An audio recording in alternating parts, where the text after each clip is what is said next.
নমস্কার। আজকে আমাদের সর্বশিক্ষার যে মামলাটা ছিল সেটা সুপ্রিম কোর্টে উঠেছে। তো সেই বিষয়ে আজকে কোর্টের মধ্যে কোর্ট থেকে কি আপডেট এসছে সে বিষয়ে আলোচনা করার জন্য আমাদের মধ্যে রয়েছেন আমাদের ত্রিপুরা উচ্চ আদালতের আহ, মাননীয় অ্যাডভোকেট শ্রীযুক্ত দিব্যেন্দু সরকার মহোদয়, এবং সাথে আছেন আমাদের আহ, সর্বশিক্ষা শিক্ষক সংগঠনের মাননীয় সম্পাদক শ্রীযুক্ত শৈলেন দেববর্মা মহোদয়।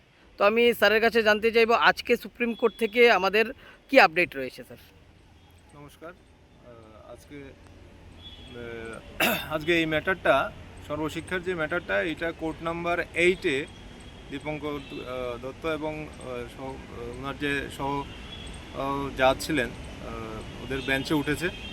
সিরিয়াল নাম্বার 53 ছিল এবং ম্যাটার যখন উঠলো তখন স্টেট গভর্নমেন্টের পক্ষে থেকে তারা সেম বিষয় নিয়েই একটা, যে আগের যে তামিলনাড়ুর যে জাজমেন্টটা ছিল ওই জাজমেন্ট মোতাবেক এটা কাভার্ড কেস, ওই সাবমিশনটাই ওরা বারবার করছে।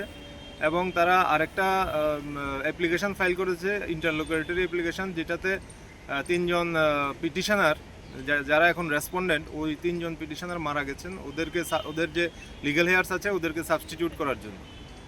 তো ওই সময় এরা বারবারই প্রেস করছিল যে ম্যাটারটা যেহেতু covered case by the judgement of the Tamil Nadu, সুতরাং যাতে এটা এখানে ওই কাভার্ড জাজমেন্ট মোতাবেক যাতে এটাকে ফাইনালাইজ করা হয়। তখন ম্যাডাম কিরণ সুরি এই ম্যাটারটাতে অ্যাপিয়ার করেছে for the respondent Bhajan Sen, Shailen Debbarma ওদের পক্ষে থেকে। তো উনি তখন বললেন যে না, it is not covered by that judgement, কারণ ওই জাজমেন্টের মধ্যে যে যে ক্লজগুলো ছিল এগুলোতে আমরা পড়ি না, কারণ যেটা 2001-এর যে নোটিফিকেশান আছে ওই নোটিফিকেশান মোতাবেক এটা কাভার্ড না। তো যার ফলে তখন ম্যাডাম প্রেয়ার করলো যে এটাকে যাতে, তখন কোর্ট জিজ্ঞেস করলো, মাননীয় জাজ সাহেব জিজ্ঞেস করলো যে তাহলে আপনি কি ম্যাডাম সুরি কি রেডি আছেন আর্গুমেন্টের জন্য? যদি রেডি থাকেন তাহলে আমরা একটা ফিক্সড ডেট, জাজ কোর্ট থেকেই বললো যে আমরা একটা ফিক্সড ডেট ফিক্স করি, ওই ডেটে যাতে এটা ফাইনালি আর্গুমেন্ট শোনা হয়। তখন ম্যাডাম বললো ঠিক আছে, তাহলে আমাদের কোনো আপত্তি নেই, একটা ফাইনাল ডেট দেওয়ার জন্য এনএমডি করে, যাতে ম্যাটারটা যাতে কোনোভাবে ডিলেট না হয় লিস্ট থেকে, ওই ডেটে ফাইনাল আর্গুমেন্ট হবে। তখন রিভিউর কথাটাও আসলো, রিভিউ যে পেন্ডিং আছে বিফোর দি লার্জার বেঞ্চ। তো রিভিউ যেহেতু পেন্ডিং আছে, এই ম্যাটারটা শোনা হবে কি না, তখন জাজ সাহেব বললেন যে না, রিভিউ যেহেতু আমার বেঞ্চে নেই, সুতরাং আমি এই ম্যাটারটা এখন আপাতত পেন্ডিং রাখতে পারবো না, আমাকে শুনতে হবে যতক্ষণ না রিভিউ আমার বেঞ্চে আসছে। তো আলটিমেটলি এখন কোর্ট বলল যে রেজিস্ট্রির সাথে কথা বলে কবে ফাইনাল ডেট দেওয়া যায় সেটা ফাইনাল ডেট দিয়ে দেবে, ওই ডেটে আমাদের কেস নির্ঘাত হিয়ারিং হবেই। তো আমরা আশাবাদী, যেহেতু কোর্টকে বলা হয়েছে যে এটা যদি কাভার্ড জাজমেন্টই হতো তাহলে হয়তো বা ম্যাটারটা আরও অনেক আগেই শেষ হয়ে যেত, ডিসাইড করে নিত।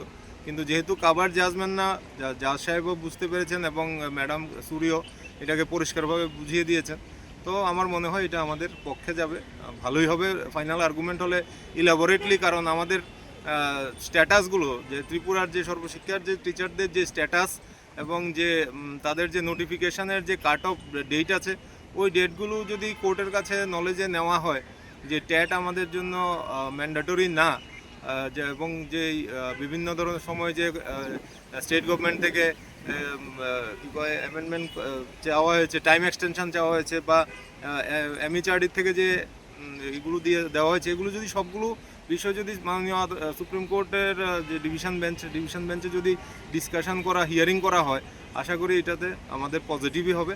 আমি একদম পুরোই আশাবাদী। তো এই বলেই আমি আজকে শেষ করব। ধন্যবাদ স্যার।